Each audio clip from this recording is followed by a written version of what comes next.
పైకి లీటర్లా కనిపించే ప్రతి ఆయిల్ ప్యాకెట్ లీటర్ కాకపోవచ్చు, కానీ ఫ్రీడమ్ ఆయిల్ ప్యాకెట్లో మాత్రం ఖచ్చితంగా లీటర్ నూనె ఉంటుంది.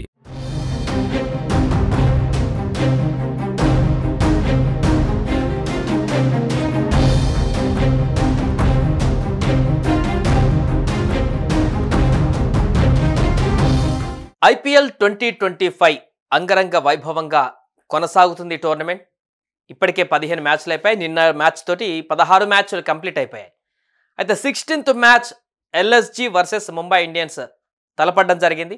ఈ 16 మ్యాచ్లో ముంబై ఇండియన్స్ తరపున కెప్టెన్ హార్దిక్ పాండ్యా, అదేవిధంగా ఎల్ఎస్జీ తరపున కెప్టెన్ రిషబ్ పంత్ కూడా పోటీ పడడం జరిగింది.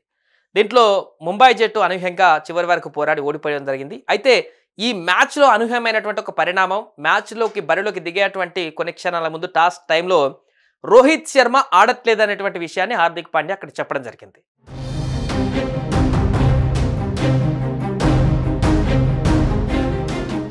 రోహిత్ శర్మ ఈ మ్యాచ్లో ఆడలేదు.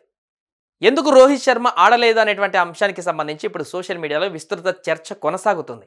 దానికి సంబంధించి కెప్టెన్ ఇచ్చినటువంటి సమాధానం క్లియర్గా ఉన్నప్పటికీ ఇది ఖచ్చితంగా రోహిత్ శర్మ పైన జరిగినటువంటి కుట్రగా అభివర్ణిస్తున్నారు.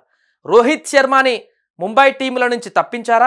రోహిత్ శర్మని ముంబై టీంలో నుంచి పూర్తిగా దూరం చేసేటువంటి ప్రయత్నం కొనసాగిందా? రోహిత్ శర్మ ఫామ్ అనేది ప్రస్తుతం కలవర పెడుతుందా? ముంబై టీంకి 5 సార్ల ఛాంపియన్షిప్గా మార్చినటువంటి రోహిత్ శర్మ ఇప్పుడు బడ్డెన్గా మారాడా? ఇలాంటి ప్రశ్నలు ఉత్పన్నమవుతున్నాయి. అసలు ఏం జరిగింది నిన్న మ్యాచ్లో, ఎందుకు రోహిత్ శర్మ ఆడలేదనేటువంటి విషయానికి సంబంధించిన పూర్తి వివరాలు మనం ఒకసారి చూసినట్లయితే, రోహిత్ శర్మ ఆరోగ్యంగానే ఉన్నాడు. కాకపోతే అతడు దూకుడుగా ఆడలేకపోవడం వల్లే లక్నో జట్టుతో జరిగినటువంటి మ్యాచ్లో దూరం పెట్టారంటూ ప్రస్తుతం సోషల్ మీడియాలో ఈ రకమైనటువంటి చర్చ కొనసాగుతుంది. సో వీటిని కొంతమంది నిజమనేటువంటి విధంగా ప్రచారం చేయడం మొదలుపెట్టారు. దీంతో ఏది నిజం ఏది అబద్ధం అసలు తెలుసుకోలేక అభిమానులు తీవ్రమైనటువంటి చర్చలో అక్కడ సోషల్ మీడియాలో పాల్గొంటున్నారు. ఇక లక్నో జట్టుతో జరిగినటువంటి మ్యాచ్లో మైదానంలో రోహిత్ శర్మ అక్కడే కనిపించాడు. అతనికి ఒకవేళ అనారోగ్య పరిస్థితుల్లో ఉన్నట్లయితే తను రెస్ట్ తీసుకునేటువంటి పరిస్థితుల్లో ఉండేవారు.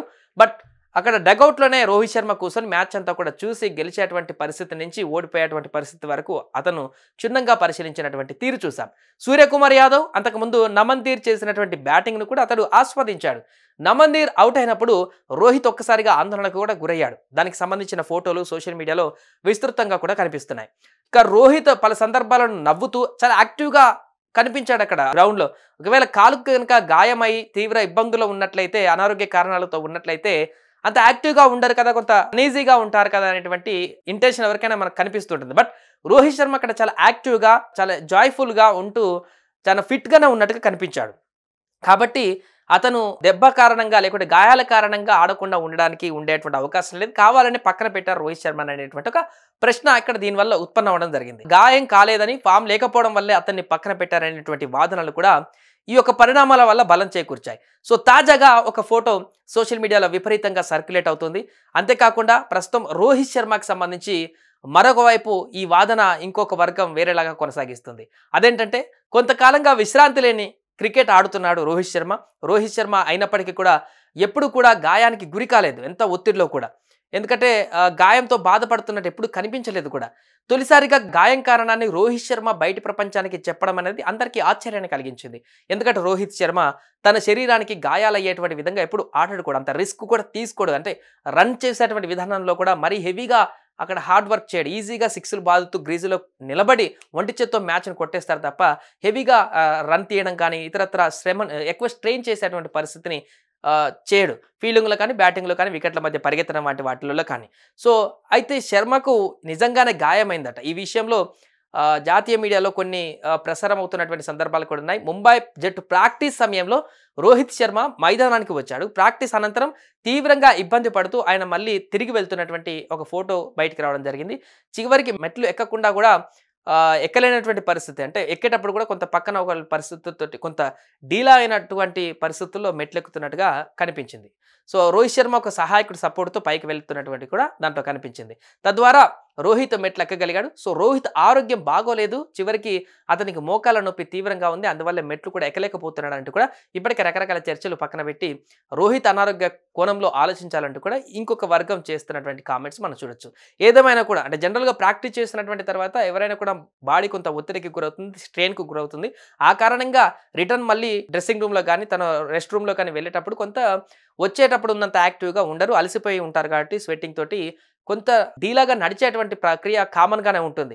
సో అక్కడ మోకాలకి గాయమయ్యేటువంటి పరిస్థితి ఏమీ లేదు అందులో కూడా అంటూ మళ్ళీ కామెంట్ చేస్తున్నటువంటి పరిస్థితి. ఏదేమైనా కూడా రోహిత్ శర్మ 16వ మ్యాచ్లో ముంబై టీంతోనే ఆడకపోవడం కారణంగా ఇప్పుడు చర్చకు తావుతీసింది. గత 3 మ్యాచ్ల్లో కూడా ఆయన విఫలం అవ్వడంతో రోహిత్ శర్మ 4వ మ్యాచ్లో పక్కన పెట్టారనేటువంటి ఒక వాదన అయితే బలంగా వినిపిస్తుంది. అందుకని ఫ్యాన్స్ తీవ్రంగా దీన్ని ఖండిస్తున్నారు.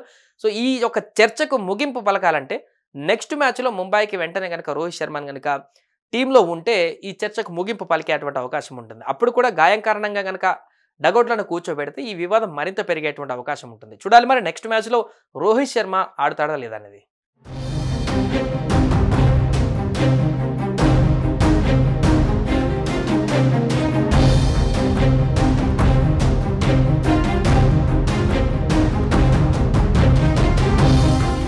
సుమన్ టీవీలో మీ పర్సనల్ అండ్ బిజినెస్ ప్రమోషన్స్ కోసం కింది నెంబర్కి కాంటాక్ట్ చేయండి.